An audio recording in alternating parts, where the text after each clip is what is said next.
vocês podem ver pela nossa última aula, os micro-organismos não são os vilões que muitos pensam que eles são. Eles são uma parte fundamental da vida no planeta Terra. Eles são uma parte fundamental da vida no corpo humano. O que precisamos analisar é por que eles estão lá se estão fora de controle. Por quê? Quando trabalhamos com o corpo humano, com sua capacidade inata de se curar, então começamos a obter resultados. O que eu gostaria de fazer nesta apresentação é levar vocês um passo adiante e mostrar realmente o verdadeiro papel dos micro-organismos nas doenças. Os germes não causam doenças. Eles são o resultado de condições não saudáveis. Agora, é claro, se as condições forem tão tóxicas porque esses micro-organismos estão totalmente fora de controle, isso pode fazer com que a pessoa fique muito doente. Então, em primeiro lugar, é preciso analisar por que eles estão lá. Foi isso que Florence Nightingale fez. E o que podemos fazer no ambiente para que eles não fiquem fora de controle? Muitas pessoas hoje vivem em casas limpas. Muitas pessoas hoje lavam seus corpos. Mas muitas pessoas hoje não estão prestando atenção à verdadeira limpeza que deveria acontecer dentro do corpo, especificamente no nosso trato gastrointestinal. E você também pode ver, pela minha ilustração na palestra anterior, que esse revestimento do trato gastrointestinal é vital para o funcionamento adequado do corpo humano. Mas não só isso, para a devida quebra ou quebra final dos nutrientes, e também para a proteção, para que substâncias nocivas não saiam do intestino e entrem no sangue.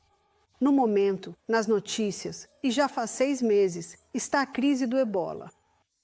Mas da próxima vez que você vir uma foto de uma situação como em Serra Leoa, onde há surtos, quero que você olhe para o fundo da imagem e você vai perceber que está imundo. Tem muito lixo ali. Agora, não estou dizendo que eu sei por que isso está lá ou o que está acontecendo lá, mas acho que, com certeza, o primeiro passo é limpar a área e mostrar às pessoas como elas podem viver em um ambiente que não favoreça doenças. Tenho certeza de que o surto de ebola é mais do que só isso, mas eu sugeriria que esse é o primeiro passo. A gente tem que pensar o que Florence Nightingale faria nesse ambiente. Exatamente o que ela fez no hospital de Scutari. Ela começaria a limpar tudo. Nada se perde ao fazer isso, e possivelmente muito se ganha. Mas agora eu gostaria de ir um passo além e mostrar a vocês o papel que eles realmente desempenham nas doenças. Como vocês podem ver, eles são responsáveis pela manutenção adequada do corpo humano, mas também têm uma ligação com as doenças. Qual é a verdadeira ligação com a doença? Hoje em dia, há cientistas e médicos ao redor do mundo afirmando que fungos desempenham um papel na causa de doenças nos corpos humanos. E quando você observa como a maioria das pessoas que eu conheço, acho que nunca conheci ninguém, além do meu filho James, que nunca tomou antibióticos na vida, ou alguns dos meus outros filhos também não tomaram. O que você está colocando no seu corpo quando toma um antibiótico? Na verdade, você está colocando um resíduo de mofo no seu corpo. Até hoje, a medicina já documentou 1,5 milhão de diferentes mofos, leveduras e fungos, e 1.000 deles são conhecidos e reconhecidos por causar doenças em seres humanos. Um dos problemas da medicina atualmente é que é difícil reconhecer isso, porque alguns dos medicamentos mais populares, na verdade, introduzem isso, como vimos com os antibióticos. Como eu disse, o corpo humano provavelmente consegue lidar com 2 ciclos de antibióticos ao longo da vida. Mas quando uma mulher vem até mim e diz que sua filhinha de 3 anos está doente, eu começo a investigar o motivo dessa criança estar doente. E ela? Essa mulher me disse que o bebê dela tomou 22 ciclos de antibióticos no primeiro ano de vida.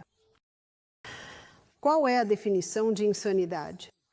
Fazer o que você sempre fez e esperar resultados diferentes, se algo não está funcionando. Então precisamos dar um passo atrás e olhar para o quadro geral. E é por isso que é essencial reconhecer o papel vital que esses elementos desempenham na vida, no corpo humano e na vida no planeta Terra. Então, por que um fungo ou uma levedura estaria no corpo humano? Pode estar no corpo humano porque a pessoa tomou antibióticos. Quantas pessoas me dizem que têm candidíase depois de tomar um antibiótico? Isso acontece porque um mofo acabou de entrar no corpo humano. Como os mofos podem entrar no corpo humano, além de quando alguém toma um antibiótico? Eles podem entrar no corpo humano por ingestão. Novamente, antibióticos são ingeridos. Eles podem entrar no corpo humano se estiverem em alimentos. Por isso, se houver mofo em qualquer alimento, você não deve tocar, porque é muito tóxico. Outra forma é através da pele. Então, se houver uma laranja mofada na sua fruteira, por favor, não toque nela. Pegue um pegador para recolher, ou coloque a mão dentro de um saco de papel pardo. Pegue a laranja com um saco e enrole, depois jogue no lixo. Portanto, o mofo pode entrar pela sua pele, pode entrar pela boca, pode ser inalado. Por isso, se houver qualquer mofo na sua casa, minha sugestão é nunca passar água sanitária, porque água sanitária e mofo juntos formam uma mistura extremamente tóxica. Minha filha, que mora nos Estados Unidos, me contou que saiu uma matéria no jornal sobre a morte de uma mulher que estava limpando o banheiro mofado com água sanitária, e quando entraram, encontraram ela morta. Todas as janelas estavam fechadas e a porta também. A maioria das pessoas, quando limpa, porque muita gente realmente usa água sanitária para limpar mofo, deixa janelas abertas ou não fica muito tempo no local. Então, como podemos limpar? Vinagre branco. Vinagre branco é um dos melhores. Se você tem uma área com mofo, minha sugestão é garantir que você esteja usando uma máscara, que sua pele esteja coberta e tenha um borrifador com vinagre branco puro para borrifar no local e depois saia do cômodo. Você pode voltar 15 minutos depois, porque o mofo já vai estar morto, e aí é só limpar. Se você borrifar e limpar imediatamente, o pó liberado pode entrar pela sua pele e você pode inalar. Mas também é importante ligar para o encanador ou para o construtor e descobrir por que está mofando, porque eles são apenas organismos oportunistas. Você vai encontrá-los sempre que houver sujeira, vai encontrá-los sempre que o sol e o ar não estiverem entrando no local. As enfermeiras costumavam ler o livro de Florence Nightingale, Notas sobre Enfermagem. Esse é o título, Notas sobre Enfermagem, o que é e o que não é. E quando você lê o livro dela, pensa, ainda deveríamos estar lendo esse livro. Porque as regras de limpeza dela, alguns diriam, eram quase fanáticas. Ela nunca teria concordado com carpete em um hospital. O carpete costuma ser um terreno fértil para germes. Quando eu era enfermeira, há muitos anos, as funcionárias da limpeza estavam constantemente passando pano. Você pode passar pano em madeira, pode passar pano em azulejo, pode passar pano em linóleo, mas você não pode passar pano em carpete. Então eu digo que, se você gosta de carpete incômodo, ele deve ser de pelo bem baixo e deve ser aspirado com frequência. Talvez você tenha visto a série da SBS de alguns anos atrás, chamada Sua Casa Está Matando Você? Dr. Peter Dinklage, um PhD de Perth. Ele é o principal nessa série. E ele tem provavelmente uns 7 episódios nesses 2 DVDs sobre diferentes casos onde as pessoas estavam muito doentes. E na maioria dos casos, era um fator relacionado ao mofo, e ele chamava a equipe, eles descobriam porque havia mofo. Em uma casa, todos os brinquedos das crianças, todos os livros no quarto, tinham esporas de mofo, e eles descobriram que havia uma torneira vazando embaixo, algo assim. Por isso é que o chapéu de detetive sempre precisa ser colocado. É por isso que esse morador, porque deveria estar aqui, já que não deveria haver mofo na sua casa. Se você quiser se aprofundar um pouco mais nesse assunto, pode ir, acho que em Levítico 13 na Bíblia, onde diz que se uma casa estiver com mofo, a casa deve ser demolida. Se as roupas estiverem com mofo, as roupas devem ser queimadas. Na antiga versão King James, isso é chamado de lepra. Diz que se houver lepra na casa, a casa deve ser demolida. Lepra nas roupas. Nas versões mais novas, isso é chamado de mofo. E então a mesma palavra hebraica é usada para a pele. É lepra na pele. Mas se eles estivessem interpretando corretamente, diriam mofo na pele. Na medicina, um fungo é chamado de mico. Então, o resíduo de fungo é chamado de micotoxina.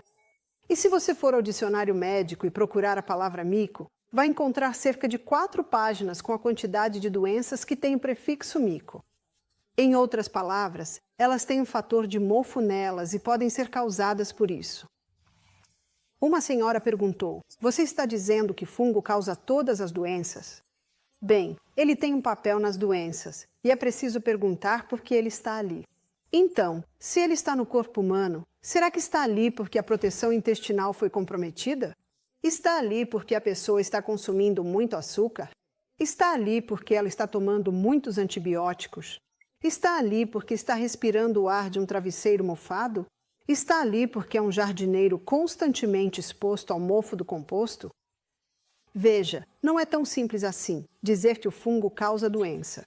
Certamente pode ser um dos fatores, e é preciso colocar o chapéu de detetive e perguntar: por que essas coisas acontecem? Existem alguns livros, e eu gostaria de mencionar esses livros agora. Este livro se chama Câncer de Mama, Esperança, Finalmente, e ele foi escrito pelo ex-chefe do Departamento de Micologia da Organização Mundial da Saúde, que é, claro, o Departamento de Fungos. E depois de 25 anos de pesquisa, ele reuniu todas as suas descobertas em um livro. Esse livro se chama Câncer de Mama, Esperança, Finalmente. E ele tem outros 2 livros. Um é sobre próstata e o outro se chama Dieta do Jardim do Éden. Mas o que eu gostaria só de dar uma ilustração agora, é mostrar a quantidade de pesquisas médicas que ele cita. Nesta página aqui, há 16 artigos de pesquisa citados. Em alguns de seus livros, ele cita 30.000 artigos de pesquisa. Então, uma boa parte do livro é só composta pelos artigos de pesquisa citados. Há outro livro, e esse é de um oncologista italiano, chamado Dr. Tullio Simonchini. E o livro dele se chama Câncer é um Fungo. Tem outro livro, que é de um Doug Kaufman. Ele é um jornalista médico e escreve junto com um Dr. Holland. Esse é um americano, e o livro dele se chama O Germe que Causa o Câncer. Esse livro está fora de catálogo no momento. Talvez você consiga encontrá-lo na Amazon, que foi onde eu comprei o meu. O livro era de capa mole e se desfez nas minhas mãos. Mas repare na capa do livro dele. O DNA humano e o DNA fúngico se unindo para formar o DNA do câncer. Então, a ligação entre câncer e fungo já é reconhecida por muitos atualmente. Se você pesquisar isso na internet, vai encontrar uma infinidade de informações para analisar. Mas esse livro é muito conhecido e, como você pode ver pelo meu exemplar, é um livro muito lido. Muitos visitantes dão uma olhada nele. Chama-se O Estudo da China, do Dr. Colin Campbell. E ele foi convidado a ir para as Filipinas porque crianças estavam morrendo de câncer de fígado entre 8 e 10 anos de idade. Câncer de fígado. Agora, isso é algo que normalmente só atinge adultos, e mesmo assim, geralmente alcoólatras. E ele descobriu que o denominador comum era pasta de amendoim. Todos os potes de pasta de amendoim que ele testou continham aflatoxina. Agora, o fungo que libera aflatoxina é o Aspergillus. E o Aspergillus pode crescer em grãos. O amendoim é um dos mais comuns. E o resíduo do fungo liberado pelo Aspergillus é a aflatoxina. A maioria das pessoas já ouviu falar de aflatoxina. A aflatoxina é a substância mais cancerígena que já foi testada. E essas crianças que estavam morrendo de câncer de fígado, ele descobriu que a aflatoxina estava em todos os potes de pasta de amendoim. Ele presumiu que as crianças mais pobres estariam morrendo e as crianças ricas não, mas descobriu que o oposto era verdade. E isso chocou, porque ele considerava que, com certeza, as crianças ricas estariam comendo uma dieta melhor, mas as crianças ricas estavam comendo o que a revista Time chamou, em um artigo que fizeram, de dieta carne doce.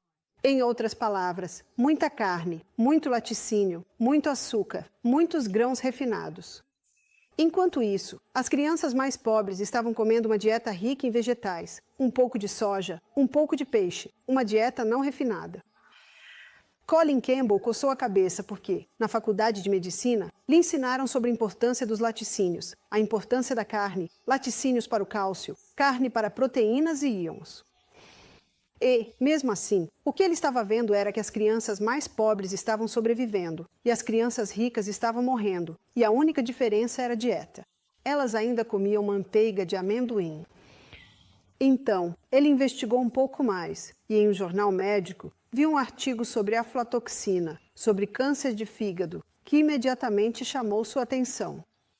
O artigo era de um médico indiano que havia feito pesquisas com ratos. 20 ratos, todos injetados com aflatoxina. Todo pesquisador sabe, se você injeta aflatoxina, você provoca câncer de fígado. Em 10 ratos, ele deu uma dieta com 20% de proteína animal. Nos outros 10 ratos, a dieta tinha 5% de proteína animal.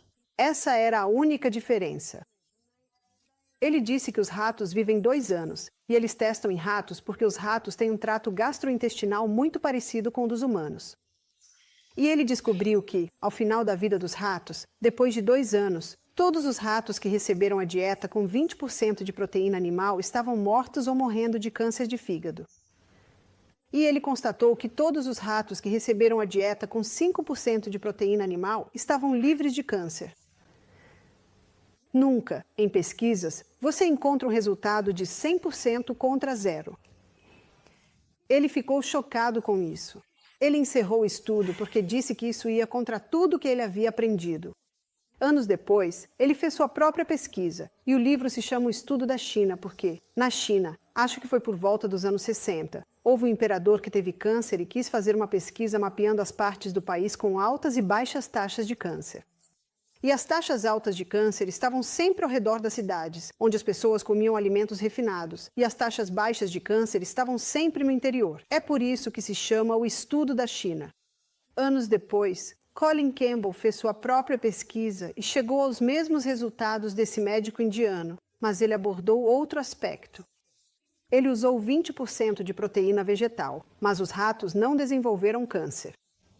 Havia algo na proteína animal que estava desencadeando isso. Na verdade, são algumas coisas. Ela cria um ambiente ácido no corpo, e o câncer adora um ambiente ácido.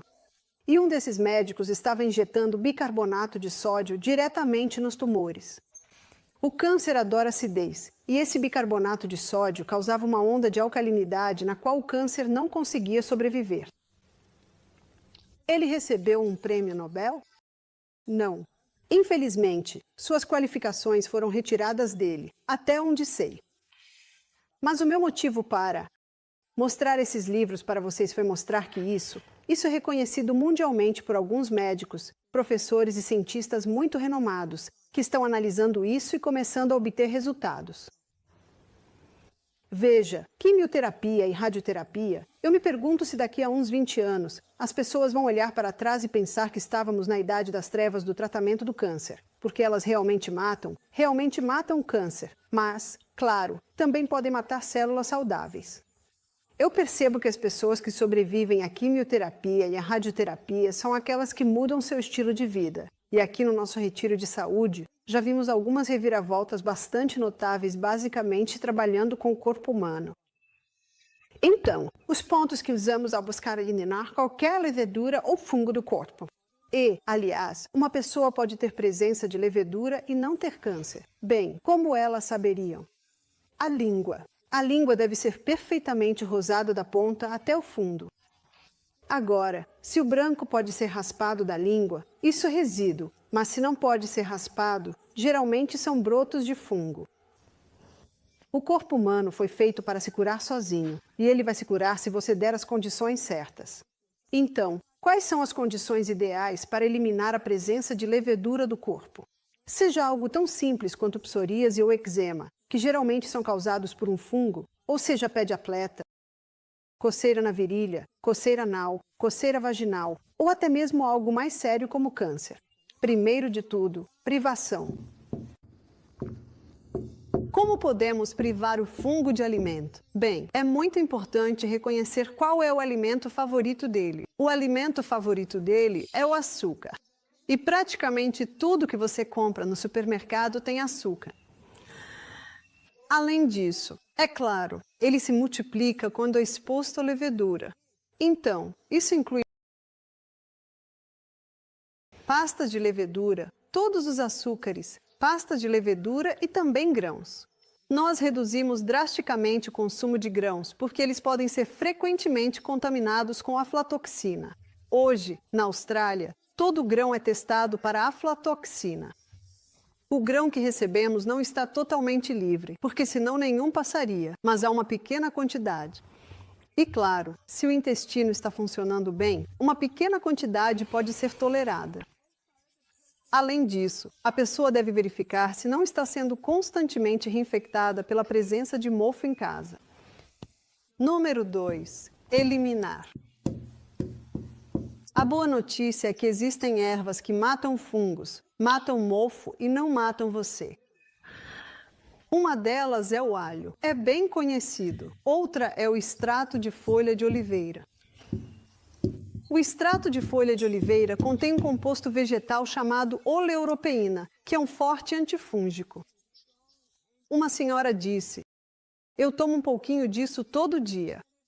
Eu disse: "Eu não aconselharia você a fazer isso. É como tomar um pouco de antibiótico todo dia para prevenir um resfriado. Guarde para quando realmente precisar." Também existe o extrato de semente de grapefruit. O extrato de semente de grapefruit é um antifúngico muito potente. E se você for usar, minha sugestão é apenas algumas gotas, 3 vezes ao dia. Você pode comprá-lo em um pequeno frasco chamado Traveler's Friend. É chamado de amigo do viajante porque muitas pessoas viajam com ele. Elas simplesmente colocam uma gota, por exemplo, em uma garrafa de água, e isso elimina qualquer bactéria ou fungo que possa estar ali. Outro exemplo é o pau de arco. É uma erva sul-americana que é bastante potente como antifúngico. Quando as pessoas querem eliminar leveduras do corpo, eu digo que é uma boa ideia procurar um profissional, um naturopata. Mas o que eu aconselho é talvez 2 semanas com este, 2 semanas com aquele, 2 semanas com outro e assim por diante. O corpo se acostuma com as coisas, então é bom alternar. Número 3. Equilíbrio. É muito importante restabelecer o equilíbrio no trato gastrointestinal e para isso é necessário tomar um probiótico. Quando o antibiótico entra em ação ou outros medicamentos que eliminam isso, é importante repor a flora intestinal. Quando você inunda o trato gastrointestinal com as bactérias boas, elas trazem a levedura candida de volta ao controle, então o equilíbrio é importante. Número 4 é alcalinizar. Leveduras e fungos adoram um ambiente ácido, então é muito importante alcalinizar. Eu vou fazer uma palestra inteira sobre ácido alcalino nesta série. De forma bem simples, o alimento mais alcalinizante que você pode consumir são os vegetais, e dentro do reino vegetal, as folhas verdes escuras. É por isso que grama de trigo, cevada verde, os motis verdes, todos eles são muito populares, porque são altamente alcalinizantes para o corpo. Então, alcalinizar é importante. E o número 5 são os ORMS. Isso significa elementos monoatômicos rearranjados orbitalmente. É um suplemento mineral que fornece minerais em uma forma supercondutora, então é muito facilmente aproveitado pelo corpo. E pesquisas nos Estados Unidos hoje mostram que ele é capaz de reparar danos no DNA. Você pode ver pela minha última palestra que se não estivermos curando o DNA, é bem possível que as células descontroladas continuem sendo produzidas. Já vimos muitas pessoas vencerem a presença de leveduras no corpo, chegando até a superar o câncer, ao implementar esse simples programa de 5 etapas. Em conjunto com a implementação das 8 leis da saúde, que é o que vamos discutir, é muito importante ter ar fresco e um pouco de sol todos os dias. Não coloque nada no corpo que possa prejudicá-lo. Ter descanso adequado. Vou definir o que é o exercício adequado. Dieta adequada. Também vamos definir isso. O uso da água e a confiança no poder divino abrangem todos os aspectos mentais e emocionais da doença, e é amplamente reconhecido que isso certamente pode ter um papel. Então, temos visto algumas reviravoltas incríveis ao implementar esses procedimentos muito simples. Mas provavelmente a maneira mais poderosa de estimular uma resposta de cura no corpo, inicialmente, é parar de comer. Parar de comer. Sim, precisamos de combustível. Sim, precisamos de nutrientes, que é claro que a comida nos fornece, mas também precisamos reservar um tempo para fazer um jejum curto. E é isso que fazemos no Misty Mountain Health Retreat. As pessoas vêm ao nosso retiro de saúde para passar 2 dias tomando sucos. Então, quando elas ficam 2 dias só nos sucos, servimos para elas sucos principalmente de vegetais com um pouco de frutas, mais ou menos a cada 2 horas. Ou seja, a cada 2 horas, elas tomam um suco de frutas e vegetais, principalmente de vegetais. O que está acontecendo? Bem, a digestão é como uma explosão no corpo humano, e uma quantidade enorme de energia e sangue é necessária para digerir uma refeição. Então, quando a pessoa não está digerindo, todo esse sangue e energia começa a circular pelo resto do corpo procurando algo para fazer. Isso tem sido usado há séculos na Europa como parte de um processo de desintoxicação, limpeza ou para estimular uma resposta de cura poderosa no corpo. Pode ser comparado ao que acontece quando você ou eu estamos de férias em casa. Eu não sei você, mas eu vou para as partes da minha casa que estão me incomodando. Eu recebo muita informação, chegam muitos papéis e eles costumam se acumular. Todo dia, a gente varre o chão, lava a louça, lava as roupas, arruma as camas. Então, fazemos toda a nossa manutenção básica, mas estou falando daquela coisa extra. É isso que acontece quando você para de comer. O corpo começa a ir para outras partes. E isso vai ser diferente em cada corpo. O corpo sabe o que fazer, e isso faz parte da condição. À medida que o corpo começa a promover restauração, regeneração, ele precisa fazer uma faxina primeiro. E então, ele começa a eliminar resíduos acumulados. E, ao fazer isso, esses resíduos são eliminados por 4 principais órgãos de eliminação.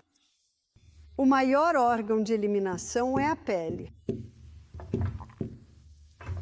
Uma área de superfície muito grande, e ela tem muitos pequenos buracos chamados poros.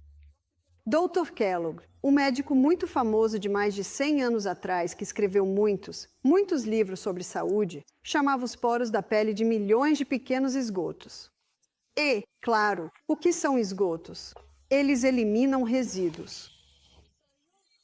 Então, sua pele tem certas necessidades para ser um órgão de eliminação eficaz. Ela precisa respirar. Então, permita que sua pele respire prestando muita atenção nas roupas que você coloca em contato direto com a pele. Existem muitas fibras naturais das quais devemos estar cientes: algodão, seda, linho, lã, linho, flax, cânhamo, bambu. Hoje em dia, há muitos tecidos naturais. Mas talvez você não saiba de 3 tecidos naturais que são feitos a partir da polpa da madeira. Uma delas é o rayon, outra é o tencel, TANCEL, e a outra é a viscose. A viscose é muito popular em muitos tecidos atualmente. Na verdade, existe uma quarta, que é o modal, MODAL. É a celulose fiada da árvore de bétula. Então, preste muita atenção para que as roupas que tocam, especialmente o seu tronco, sejam feitas de fibras naturais. As 3 das quais você deve ter cautela são nylon, poliéster e acrílico. Nylon, poliéster e acrílico são 3 tecidos basicamente feitos de plástico. E quando eles estão em contato com a sua pele e você esquenta e esses tecidos aquecem, sua pele pode começar a absorver as toxinas desses tecidos. Também é importante lavar o corpo todos os dias, pelo menos uma vez. Em dias muito quentes, quando estamos com muito calor, como estou falando agora, eu sei que ontem estávamos passando por uma onda de calor. Acho que tomei 4 banhos ontem. E se eu, na verdade, um deles foi no riacho? Então, é muito importante que, quanto mais você sua, mais você deve se lavar. É muito importante lavar esse resíduo assim que ele sai da sua pele.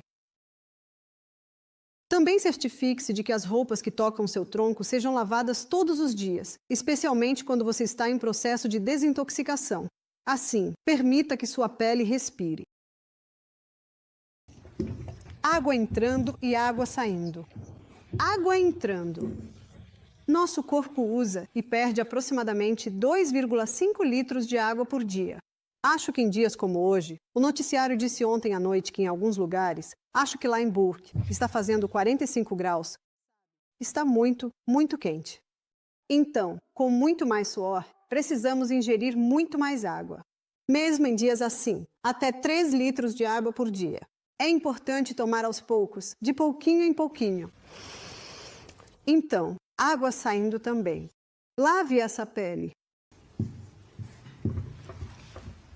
Eu sugiro que, quando estiver em um programa de desintoxicação, tome pelo menos 2 banhos por dia. A pele também precisa que você se exercite.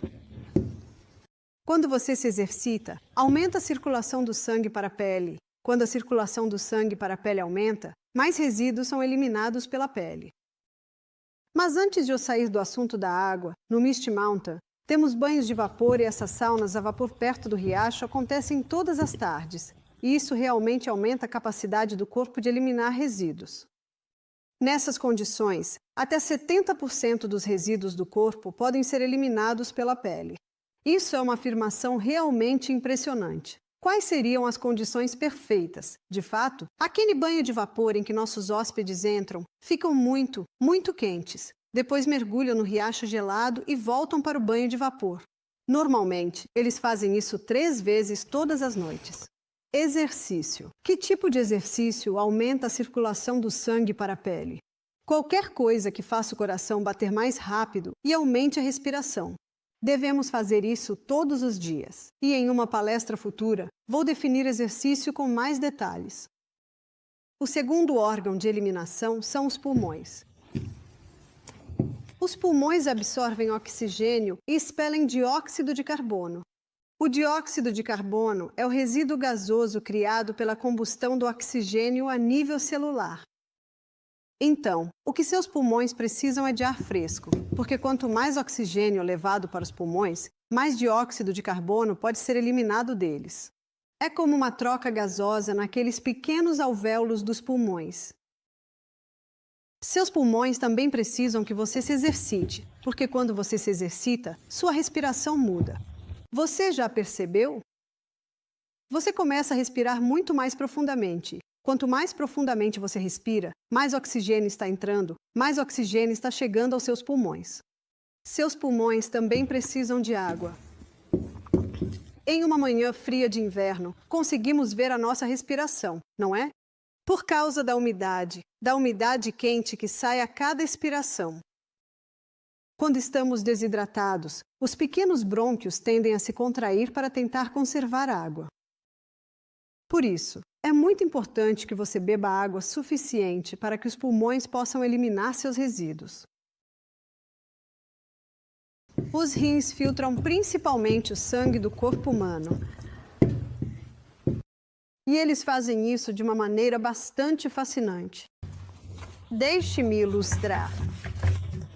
Nossos rins são compostos por várias pequenas unidades de filtragem chamadas néfrons, e nosso rim é do tamanho do nosso punho.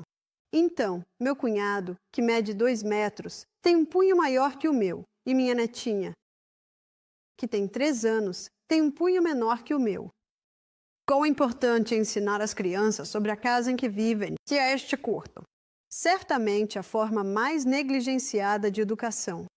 Então, nosso rim é do tamanho do nosso punho. Ele, na verdade, fica um pouco abaixo das nossas costelas, e cada rim tem 1 milhão de unidades de filtragem. Deixe-me desenhar uma das unidades de filtragem.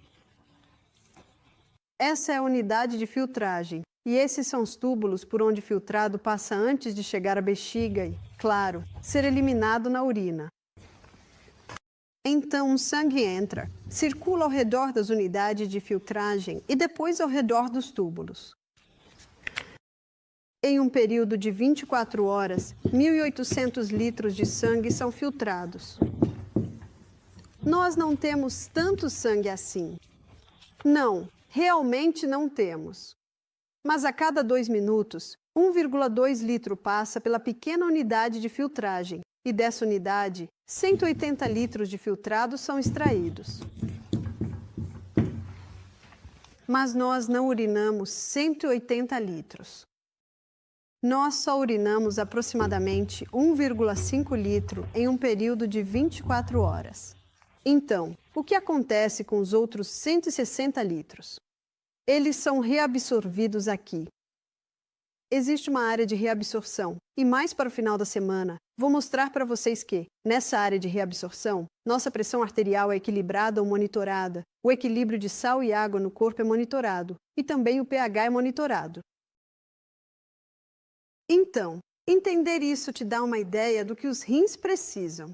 Os rins precisam de água, porque quando você bebe água suficiente, seu sangue fica bem fluido, e é muito mais fácil para aquela pequena unidade de filtragem filtrar seu sangue quando ele está bem fino. Então, precisamos beber pelo menos 2 a 2,5 litros de água por dia. O segundo é quente. Os rins precisam estar aquecidos. Deixe-me mostrar para você. Aqui está o rim, e essas pequenas unidades de filtragem ficam todas na borda, e esses túbulos aqui basicamente descem assim, e depois vão para o ureter, que leva até a bexiga, e aqui está o ureter do outro rim, e então a urina é eliminada. Considerando isso, você pode imaginar que, se essa região das costas do corpo humano ficar fria, então não vai muito sangue para essa área. Veja, nós somos criaturas de sangue quente, e onde não há sangue, não há calor. E se alguém está com as mãos frias e você olhar para elas, as mãos vão estar bem pálidas. Mas se essa pessoa bater palmas e esfregar as mãos ficam rosadas e agora estão quentes. Você sabe por que elas ficam quentes? Porque agora tem sangue nelas. Então é o sangue que causa o calor. Vamos supor, e isso tem sido uma moda comum por muitos anos, deixar a região da barriga mostra. E tudo bem em um dia como hoje. E tudo bem no meio do verão em Cairns. Mas quando morava em Melbourne há alguns anos, no inverno, você via jovens com a barriga de fora. O que acontece é que o sangue não está chegando ali porque está muito frio. E então o que acontece é que o sangue não está sendo filtrado. E aí os resíduos começam a se acumular no sangue. E quem vai limpar esses resíduos? Seus próprios micro-organismos evoluem para fazer a limpeza, e então essa garota vai ao médico porque descobriu que está com uma infecção urinária. Tomara que esse médico diga para ela: quanta água você está bebendo? Você precisa manter esses rins aquecidos. Você está se exercitando? Parou com o café? Parou com a Coca-Cola? Mas eu tenho uma amiga. Ela é médica, e se ela disser isso, sabe o que a garota vai fazer? Ela vai se levantar, sair do consultório e procurar alguém que simplesmente lhe receite um ciclo de antibióticos. Não, ela precisa guardar esses antibióticos para quando realmente precisar deles. Infecções do trato urinário são bem fáceis de resolver. Você precisa analisar o que as causa e começar a beber mais água. Mas isso continua. Então o cérebro diz: os rins estão com um problema. Eles não conseguem filtrar o sangue porque estão muito frios. Vamos isolar os rins. E com o que o corpo isola os rins? Agora lembre-se, nós não temos pelos nem penas. Nós temos gordura. E então as células de gordura se acumulam ali para isolar o rim. Isso é o que chamam de cinto. Acho que é chamado de muffin top. Você percebe que hoje em dia muitas meninas jovens têm braços finos, pernas finas, mas têm esse peso ao redor da região do tronco? E muito disso tem a ver com o fato de que os pobres rins estão constantemente frios.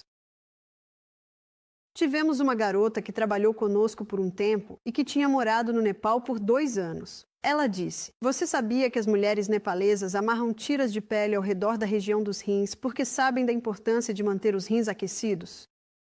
Existe um velho provérbio, é Provérbios 14, versículo 6. Diz assim: o conhecimento é fácil para quem entende. E é por isso que estou te contando isso. Porque quando você entende onde está o rim, como ele funciona, você automaticamente adquire o conhecimento de como tratá-lo e do que ele precisa.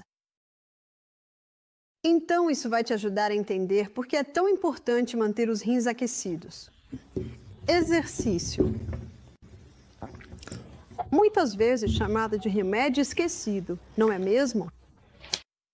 O exercício é muito importante para os rins porque, quando você se exercita, aumenta a circulação do sangue por todo o corpo e, claro, aquece as pequenas unidades de filtragem. Então, quando você se exercita, isso permite que os rins filtrem essas pequenas umidades de forma muito mais eficaz. O exercício faz outra coisa também. Veja, toda vez que você caminha, imagine seus rins. A cada passo que você dá, seus rins estão sendo fortalecidos e tonificados para desempenhar seu trabalho. O quarto órgão de eliminação é o cólon. Apenas resíduos microscópicos podem sair pela sua pele, pelos seus pulmões e pelos seus rins. Os maiores pedaços de resíduos são eliminados pelo cólon. E você deve ter notado que o cólon tem vontade própria. Eu tenho um livro em casa chamado Segundo Cérebro. Está tudo no cólon.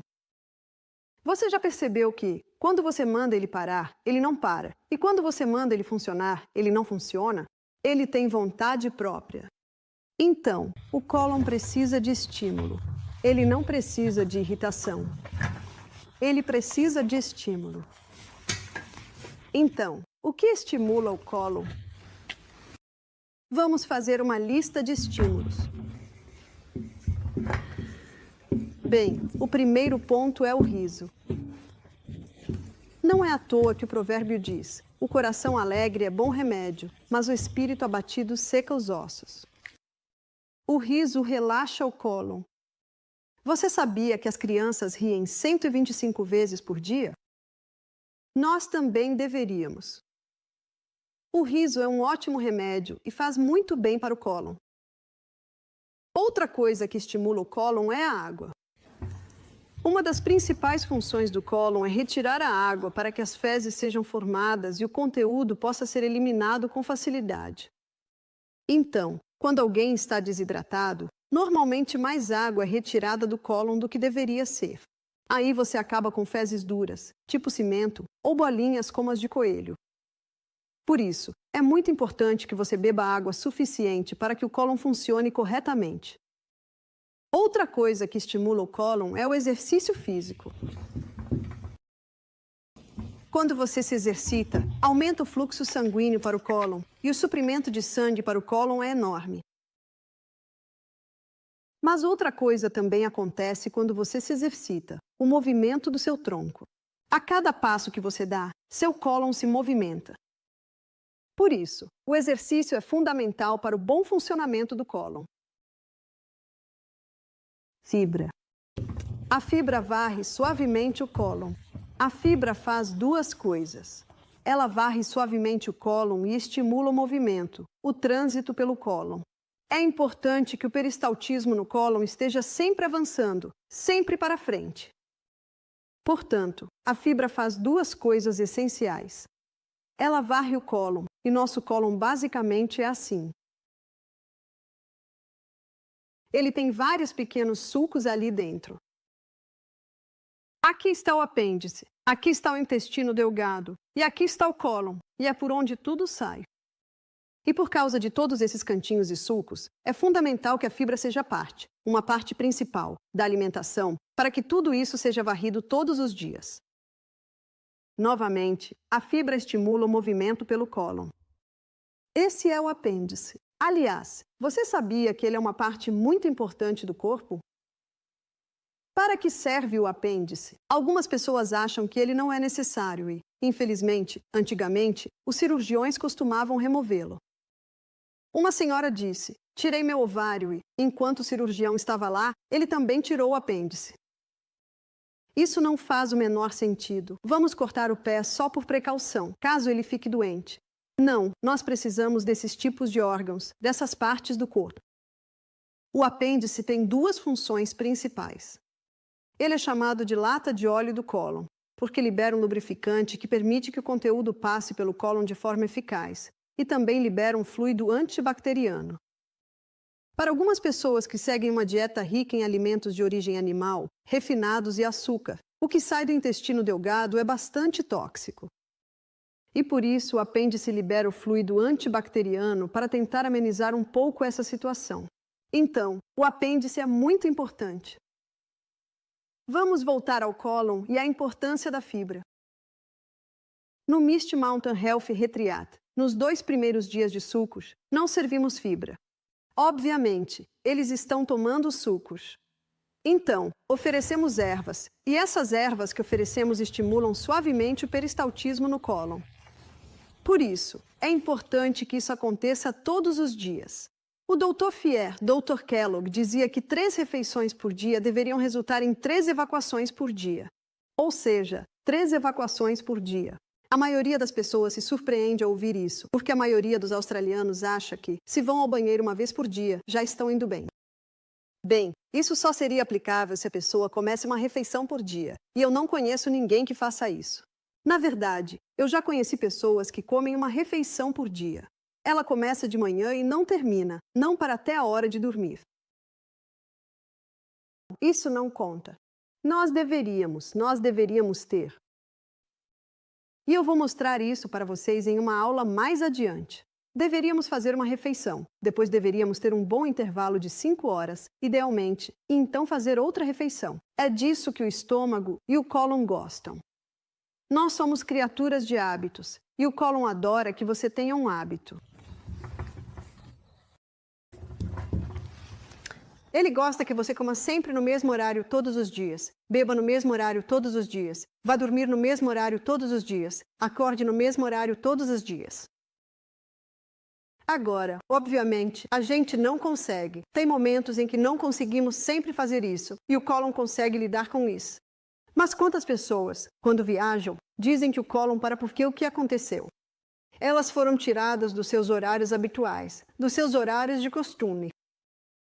O cólon adora quando você toma café da manhã às 7 horas, ou 7h30, ou 8 horas todos os dias. O que ele não gosta é de um dia às 5 horas, outro dia às 10, outro às 8, outro à 1 da tarde. Ele não gosta disso. Ele consegue lidar com um dia fora do comum. Daqui a algumas semanas, vou viajar para os Estados Unidos, então tudo vai sair do padrão. Ele consegue lidar com isso. Isso não significa que você precisa tomar café da manhã exatamente às 7 horas todos os dias e que, se for 7h05 ou 6h55, não. O cólon consegue lidar com cerca de meia hora para mais ou para menos. Mas somos criaturas de hábitos. Suas células são criaturas de hábitos. Seu cólon é uma criatura de hábitos. E o bom de dar ao seu corpo horários em que você faz as mesmas coisas no mesmo horário todos os dias é que você pode prever. Você pode prever quando o cólon vai decidir evacuar, e isso é muito útil. Porque não é nada prático quando estamos em um avião, prestes a pousar, e precisamos ir ao banheiro.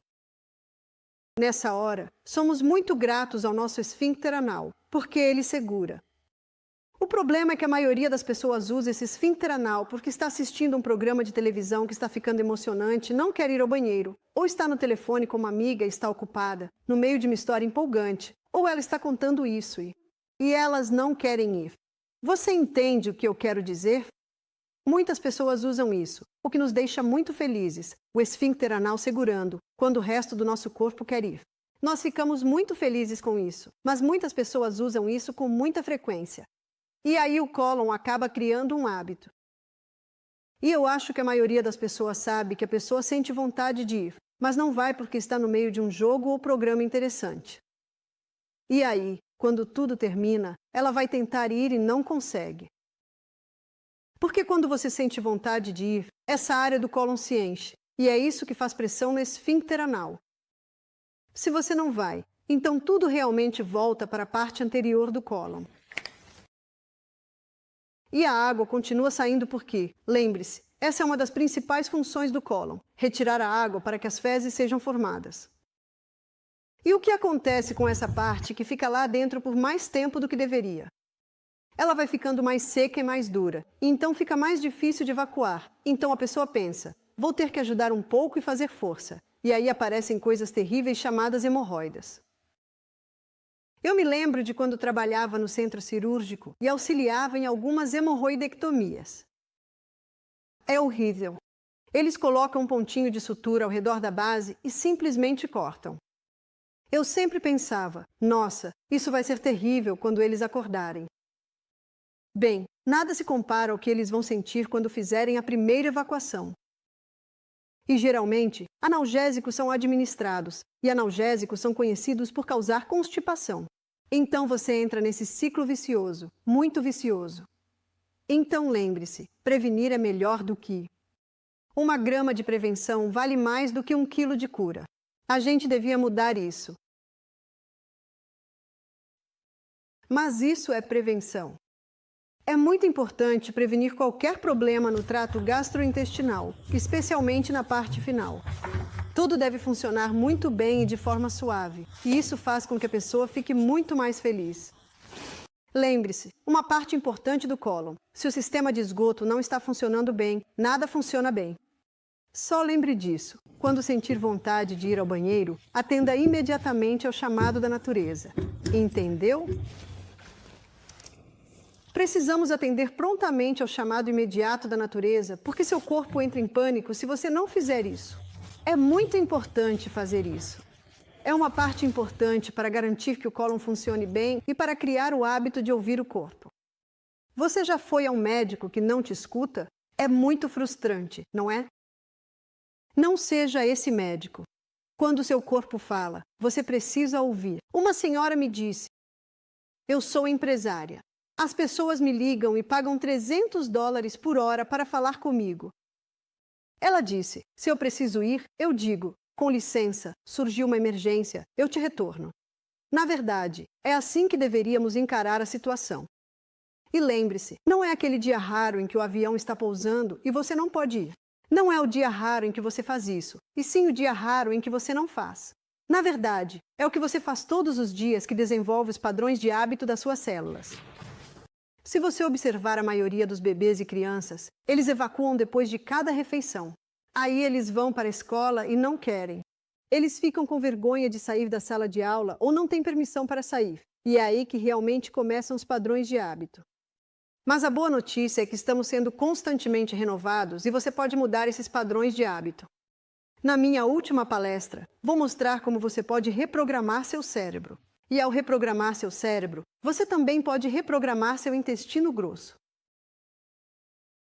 Como eu disse, apenas resíduos microscópicos podem sair pela pele, pulmões e rins. São os maiores resíduos que são eliminados pelo intestino grosso. Na minha próxima palestra, vou falar sobre o seu gerente de projetos, que é o seu fígado, e o fígado é o órgão que orquestra por onde os resíduos são eliminados. Antes de terminarmos esta apresentação, há mais um pequeno membro, chamado de língua. E ela também é um órgão de eliminação. E em um programa de desintoxicação, não é incomum as pessoas acordarem com a língua se sentindo horrível.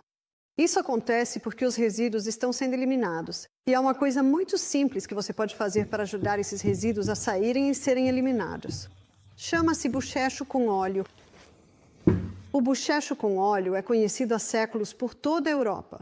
Eu mesma só conheço essa prática há cerca de 10 anos. O que é o bochecho com óleo? É colocar uma colher. Se você não está acostumado, comece com uma colher de chá. Coloque uma pequena colher de óleo, eu prefiro óleo de cocô, na boca e faça bochechos. Então, faça bochechos por toda a boca, e você pode fazer isso por 10 minutos. Você pode bochechar por 30 segundos e descansar por 30 segundos, algo assim. Agora, no momento, nosso óleo de cocô está transparente porque está muito quente. No inverno, ele fica sólido, então fica bem branco. Mas quando está líquido, ele fica transparente. E eu digo aos nossos convidados, quando forem cuspir o óleo de cocô, por favor, cuspam na grama, não na pia, porque ele pode solidificar e entupir nossos canos. Cuspam na grama. Ao cuspir, vocês vão perceber que ele não está mais transparente. Ele fica branco, indicando de forma visível a mudança significativa que ocorreu à medida que os resíduos e impurezas são cuidadosamente puxados da sua língua, das glândulas sob a sua língua, dos vasos sanguíneos sob a sua língua. E é exatamente isso que o oil pulling faz. Chama-se oil pulling porque você está usando óleo e, ao bochechar, ele gradualmente puxa e remove os resíduos da sua língua e também de debaixo dela. Também conheço pessoas que conseguiram vencer a gengivite, que são aquelas gengivas doloridas e sangrando, apenas fazendo oil pulling todos os dias. Eu sugiro que nossos convidados no programa de desintoxicação façam oil pulling cerca de 3 vezes ao dia, especialmente nos dias de jejum com sucos. Você vai melhorando com o tempo. Uma senhora disse que começou a fazer oil pulling. Depois de 1 minuto, não aguentou mais. Eu disse, tudo bem, cuspa. Da próxima vez que fizer, se conseguir aguentar 1 minuto e meio, já vai estar indo muito bem. Agora eu já estou tão acostumada. Eu faço oil pulling toda manhã. Eu preciso fazer essa pequena desintoxicação porque viajo muito e passo muito tempo em aviões. E acho que é uma forma muito eficaz de fazer uma desintoxicação simples e muito fácil. Algumas pessoas preferem azeite de oliva. Outras pessoas preferem óleo de gergelim. Eu, particularmente, prefiro o óleo de cocô. Um dos motivos pelos quais gosto do óleo de cocô é porque, embaixo da língua, existem glândulas sublinguais que liberam lípase lingual. E quando essa lípase lingual entra em contato com o óleo de cocô, ocorre uma liberação de propriedades antibacterianas. Então, esse é mais um motivo pelo qual o óleo de cocô é tão bom para o oil pulling. Então, preste atenção aos seus órgãos de eliminação. Dê a eles as condições certas para que possam desintoxicar seu corpo de forma eficaz, pois todos nós estamos sujeitos a toxinas ambientais.